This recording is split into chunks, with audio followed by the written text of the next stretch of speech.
परीक्षा सुधारणा विधेयकावरती लोकसभेत चर्चेला सुरुवात. 3 महिन्यात ट्रायल आणि 2 महिन्यात चौकशी पूर्ण करून दोषींना शिक्षा करणार असल्याचं मंत्री जितेंद्र सिंहांचं स्पष्टीकरण.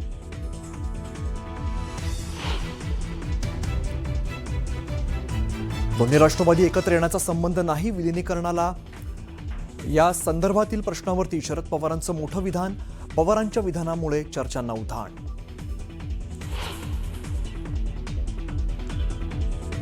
एमएसटी सीईटी परीक्षेत गैरप्रकार झाल्याचा आरोप. 12वी बोर्डाच्या परीक्षेत 45 ते 50% मिळणाऱ्या विद्यार्थ्यांना सीईटी परीक्षेमध्ये 99 ते 100% सीईटी सेलने आरोप फेटाळले.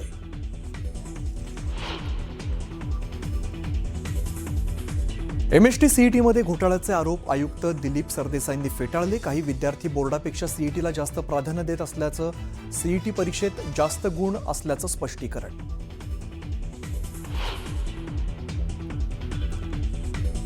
गिरीश महाजनांकडून आमदार मंगेश चव्हाणांचं तोंड भरून कौतुक. मंगेश चव्हाणांमध्ये उद्याचा नेता बघतोय, तर वयाचा विचार करता कोणाच्या तरी चांगल्या हातात पक्षाची धुरा द्यावी लागणार. गिरीश महाजनांच्या वक्तव्याची जोरदार चर्चा.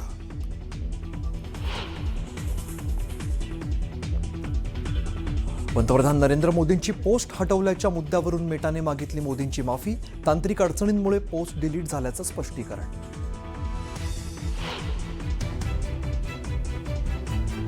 विद्यार्थी आंदोलनादरम्यान पाकिस्तान आणि मलेशियातून अनेक सोशल मीडिया अकाउंट सक्रिय. महाराष्ट्र सायबर सेलकडून 429 पोस्टवरती कारवाई. इनके जो भी आगे चल के सुप्रीम कोर्ट के लॉयर्स होंगे या लॉयर्स होंगे, क्या इनके माँ बाप अफोर्ड कर पाएंगे? इनके खुद की तो हैसियत नहीं है अफोर्ड करने की. विद्यार्थी आंदोलकांवरती भाजप खासदार कंगना रनौत यांची बोचरी टीका.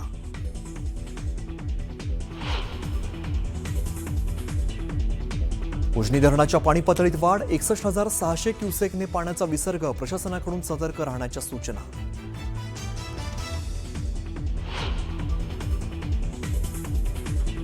राजधानी दिल्लीला मुसळधार पावसानं झोडपलं. अनेक भागात साचलं पाणी. रस्त्यावरती मोठी वाहतूक कोंडी.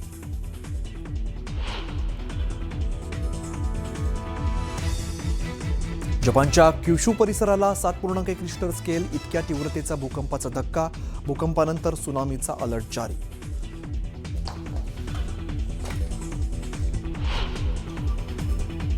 मुलुक महाराष्ट्रामध्ये सगळ्यांचं स्वागत. नमस्कार, मी अमित गद्रे. आपण पहिली बातमी नागपूरमधून बघणार आहोत. नागपूरमध्ये गेल्या 2 तासांपासून मुसळधार पाऊस सुरू आहे आणि पावसामुळे प्रतापनगरमधील सोमलवार शाळेतील मैदानात पावसाचं पाणी मोठ्या प्रमाणात साचलंय. शाळा सुरू असताना मैदानात पाणी साचलं, त्यामुळे विद्यार्थ्यांना पाण्यातून वाट काढावी लागण्याची शक्यता वर्तवली जाते. शाळेजवळ रस्त्याचं काम सुरू असल्यामुळे पाणी साचल्याचा अंदाज व्यक्त केला जातो. अशामध्येच आज जिल्ह्यामध्ये पावसाचा येलो अलर्ट देण्यात आलाय. त्यामुळे प्रशासनाकडून आता नागरिकांना सतर्क राहण्याचा इशारा दिलाय.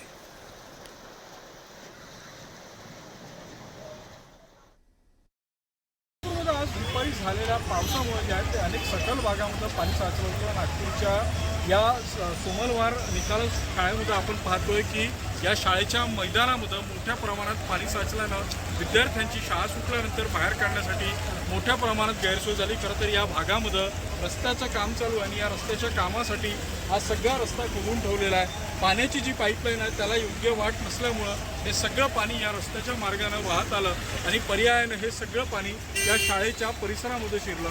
ज्यावेळी हे सगळं पाणी या शाळेच्या परिसरामध्ये शिरलं त्यावेळी शाळेमध्ये सुमारे 350 मुलं होते, जे पहिल्या वर्गापासून तर 10व्या वर्गापर्यंतचे विद्यार्थी या शाळेमध्ये होतं. पाण्याचा स्तर जसा जसा वाढत होता तसं चिंता जी आहे ती विद्यार्थ्यांसहित पालकांची वाढत होती. मात्र वेळीच अग्निशमन दलाच्या जवानांना इथं पाचारण करण्यात आलं आणि आपण पाहतोय की अग्निशमन दलाचे जवान असतील, पालक असतील आणि पोलीस असतील यांनी या विद्यार्थ्यांना शाळेतून बाहेर काढण्यासाठी रेस्क्यू ऑपरेशन राबविलेलं आहे. दोऱ्यांच्या मदतीनं म्हणजे शाळेच्या आतपासून तर बाहेर या रस्त्याच्या दुसऱ्या भागांपर्यंत दोरी लावण्यात आलेली आणि त्या दोरीच्या नागपूरमध्ये तर नागपूर शहरामध्ये मुसळधार पावसामुळे अनेक ठिकाणी पाणी भरले आणि अशामध्येच नरेंद्रनगर रेल्वे पुलाखाली पाणी साचलेलं आहे. त्यामुळे या मार्गावरील वाहतूक आता बंद करण्यात आली आहे. मनीषनगरचा अंडरब्रिज पाण्याखाली गेल्यामुळे आता ब्रिज बंद करण्यात आला आहे. तर हिवरीनगर, बेसा, बेलतरोडी या सगळ्या भागांमध्ये आता पाणी साचल्याचं चित्र आहे. तर नागपूरमधले आपण दृश्य बघतो. नागपूरमध्ये मोठ्या प्रमाणात पाऊस सुरू आहे. या पावसानंतर अनेक रस्त्यांवरती पाणी भरलेलं आहे. अनेक सखल भागांमध्ये पाणी साचल्याचं सध्या चित्र दिसतंय. अनेक दुकानात पाणी गेल्यामुळे दुकानदारांचं सुद्धा मोठ्या प्रमाणात नुकसान होताना आपल्याला दिसतंय. अनेक रस्ते आपण बघतोय हे जलमय झालेले आहेत. नद्यांना अक्षरशः रस्त्यांना अक्षरशः नद्यांचं स्वरूप आलेलं आपण बघतोय. आणि नागपुरामध्ये मागच्या काही काळापासून हा मुसळधार पाऊस सुरू आहे, त्यामुळे अनेक भागांमध्ये हे पाणी साचलेलं आहे. तर उजनी धरणामधून भीमा नदीत येत असणाऱ्या 61,600 क्युसेक पाण्याच्या विसर्गामुळे पंढरपूरच्या भीमा नदीची पाणी पातळी आता मोठ्या प्रमाणात वाढली आहे. चंद्रभागा अर्थात भीमा नदीच्या वाळवंटामध्ये असणाऱ्या भक्त पुंडलिक मंदिरासह इतर सर्व मंदिरं आता पाण्यानं वेढली गेली आहेत. संभाव्य पूर परिस्थितीच्या अनुषंगाने प्रशासन देखील आता अलर्ट मोडवरती आलंय. अजून सुद्धा उजनीतून भीमा नदीत प्रवाह सुरू असल्यामुळे उद्या सकाळपर्यंत पाणी पातळी जी आहे ती मोठ्या प्रमाणात वाढू शकते.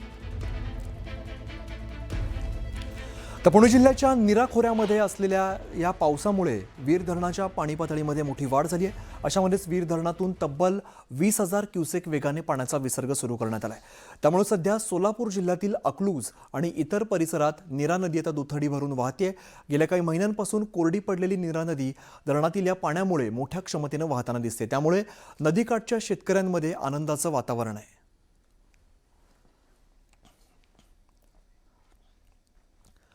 तर गोंदिया जिल्ह्यामध्ये मुसळधार पाऊस कोसळतो आणि सततच्या पावसामुळे पुजारी टोला धरणाच्या पाणी पातळीमध्ये वाढ झाली आहे. धरणातील पाणीसाठा नियंत्रित करण्यासाठी 4 दरवाजे उघडण्यात आलेले आहेत. प्रशासनाने नदीकाठच्या गावांना आता अलर्ट जारी केला आहे.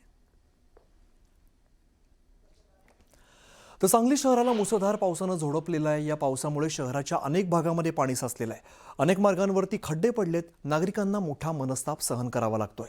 शहरातील काँग्रेस भवन, स्टेशन रोड, शामराव नगर या सगळ्या परिसरात आता पावसामुळे मोठ्या प्रमाणात पाणी साचलंय. आता साताऱ्यामधली आपण दृश्य बघणार आहोत. सातारा जिल्ह्यातील पश्चिम घाट परिसरामध्ये मुसळधार पावसाने हजेरी लावली आहे. नवजा या ठिकाणी गेल्या 24 तासामध्ये तब्बल 394 मिलीमीटर पावसाची नोंद झाली आहे. आणि सततच्या या पावसामुळे पाटण तालुक्यातील सर्व प्रमुख धरणांच्या पाणी पातळीत वेगाने वाढ होतीये. कोयना धरणातून बुधवारी सकाळी पाण्याचा विसर्ग सुरू करण्यात येणार असून तारळी धरणातून आज दुपारनंतर पाणी सोडण्याचा निर्णय प्रशासनानं घेतला आहे. तर वांग, मराठवाडी आणि उत्तरमांड ही दोन्ही धरणं आता ओव्हरफ्लो झाली आहेत. वांग मराठवाडी धरणाचे तब्बल 28 वर्षांनंतर जे काम आहे ते पूर्णत्वाकडे जात आहे. धरण आता भरून वाहू लागलंय. याचाच आढावा घेतलाय आमचे प्रतिनिधी विशाल पाटील यांनी. सातारा जिल्ह्यातील पश्चिम घाट परिसराला मुसळधार पावसाने झोडपलेलं आहे. गेल्या अनेक दिवसापासून या ठिकाणी मुसळधार पाऊस पडत आहे. साताऱ्यातील प्रमुख म्हणजे पाटण तालुका हा धरणांचा तालुका म्हणून ओळखला जातो आणि या ठिकाणी असलेल्या कोयना धरण, तारळी धरण, गुरेघर धरण, त्यासोबत वांग मराठवाडी धरण आणि उत्तरामंड धरण या सर्व धरणातील पाणीसाठा मोठ्या प्रमाणावरती वाढलेला आहे. वांग मराठवाडी धरण आणि उत्तरामंड धरणाच्या सांडव्यावरून सध्या विसर्ग सुरू आहे. ती दोन्ही धरणं दरम्यान नागपूर शहरामध्ये मुसळधार पावसामुळे अनेक ठिकाणी पाणी भरलेलं आहे. अशामध्येच नरेंद्रनगर रेल्वे पुलाखाली पाणी साचलंय. त्यामुळे या मार्गावरील वाहतूक आता बंद करण्यात आली आहे. मनीषनगरचा अंडरब्रिज पाण्याखाली गेलाय, त्यामुळे ब्रिज बंद करण्यात आलाय. हिवरीनगर, बेसा तसंच बेलतरोडी या भागामध्ये सुद्धा आता पाणी साचलंय.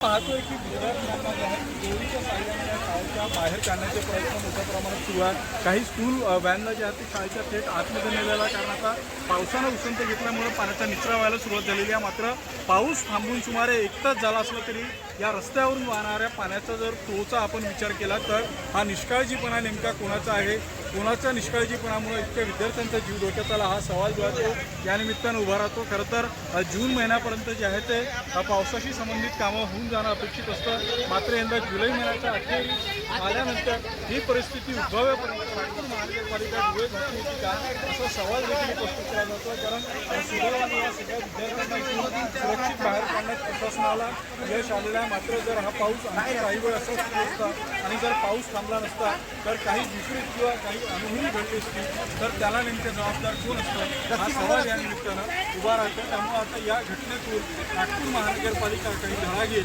ही अपेक्षा केली तर वावगं ठरणार नाही. जय मांडे, मराठी. तर सिंधुदुर्गात पुन्हा एकदा मुसळधार पावसानं हजेरी लावलेली आहे. पण बघतोय या संदर्भातलीच बातमी आपल्याला बघायला मिळते. नागपूरमध्ये मुसळधार पाऊस सुरू आहे आणि या पावसामुळे आता अनेक सखल भागात पाणी साचायला सुरुवात झालेली आहे. नागपूरमधली काही दृश्य तर समोर येत आहेत. आता खरं तर शाळा सुटायची वेळ झाली आहे. या दरम्यान मोठ्या प्रमाणात पाणी आल्यामुळे या सगळ्या विद्यार्थ्यांची सुद्धा गैरसोय होणार आहे.